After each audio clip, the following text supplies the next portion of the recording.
Hey everyone, and welcome to The Explainer.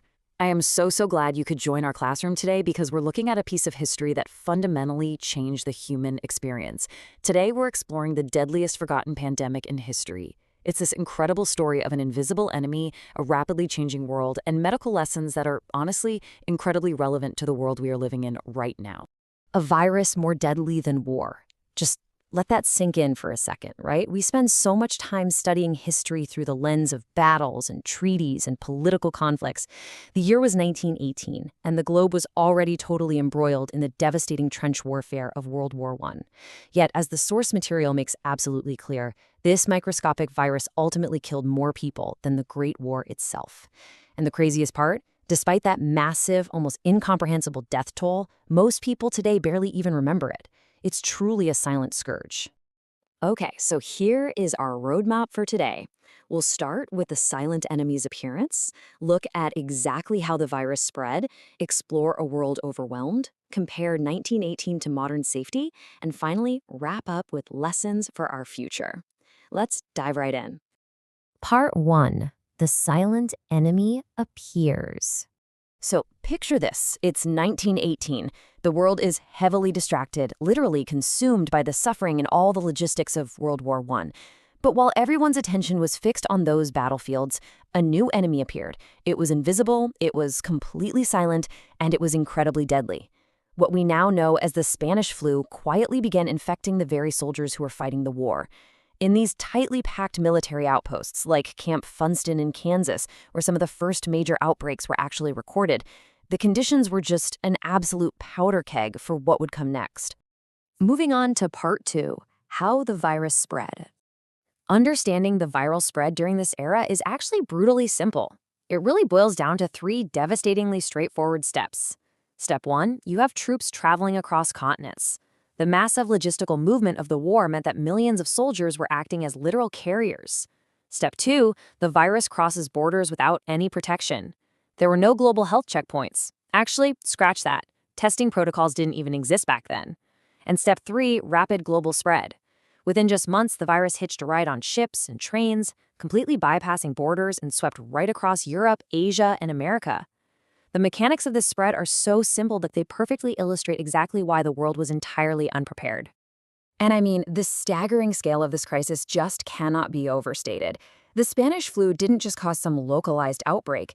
It infected nearly 1/3 of the entire global population. 1 out of every 3 people on Earth caught this virus. That is wild. It's basically a historical masterclass in how an unchecked, highly contagious pathogen can just completely dominate a connected world. Which brings us to Part 3, a world over bombs. You know how the normal seasonal flu is generally most dangerous to the very old or the immunocompromised, right? It kind of naturally spares the young and healthy. Well, the 1918 virus flipped the script entirely. It specifically attacked the young and healthy. This is honestly one of the most frightening aspects of the entire 1918 pandemic. It targeted the absolute strongest members of society, which made the devastation feel incredibly random and deeply unnatural. And because the virus targeted the young and healthy, the societal infrastructure immediately began to collapse. Hospitals were completely overwhelmed. There simply weren't enough beds or doctors to go around. The streets filled with fear as people realized that literally no one was safe, regardless of their age or physical fitness. In a terrifyingly short amount of time, millions of people died. The sheer velocity of those deaths left entire communities completely paralyzed. Okay, Part 4, 1918 versus modern safety. So back in 1918, doctors were basically flying blind. They didn't have vaccines or modern medicine, no antivirals, no ventilators, nothing. So what did they actually do? Well, they resorted to the exact same foundational survival tactics we still rely on today when modern medicine hasn't quite caught up yet. People wore masks. They isolated themselves. They literally just hoped to survive through basic quarantine measures. It is fascinating to see how the basic principles of health safety, creating a physical barrier against viral spread, remain completely consistent even a full century apart. Entire cities shut down. Life stopped, just like in modern pandemics. Man, that kind of sends a shiver down your spine, doesn't it? Because we know exactly what that feels like. The empty streets, the closed businesses, the sudden jarring halt of daily life. The people of 1918 experienced the exact same societal freeze that we've experienced in modern times. It completely bridges the gap between some dusty historical fact and our own lived reality. And finally, part 5, lessons for the future. When you look at the life cycle of this crisis, it was terrifyingly swift. It begins in 1918 against the backdrop of World War I. Then, within just months, you have this rapid, unchecked global spread taking hold everywhere. And finally, by 1920, the pandemic slowly fades away. It didn't just disappear overnight with some magical cure, right? It just slowly burned itself out over 2 agonizing years. But it left behind millions of deaths and a world that was forever, irrevocably changed. The Spanish flu serves as this monumental reminder that history absolutely repeats itself.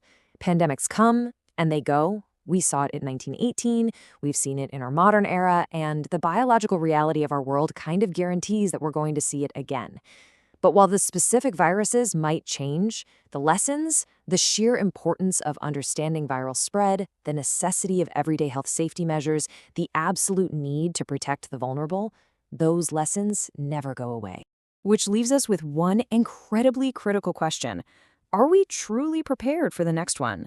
Based on everything we've learned today about the speed of viral spread and the overwhelming strain it puts on health systems, it's a question that completely demands our attention. I really want you to keep this in mind as you continue your classroom discussions today. Thank you so much for joining me for this explainer. Keep asking questions, keep looking at the data, and keep learning.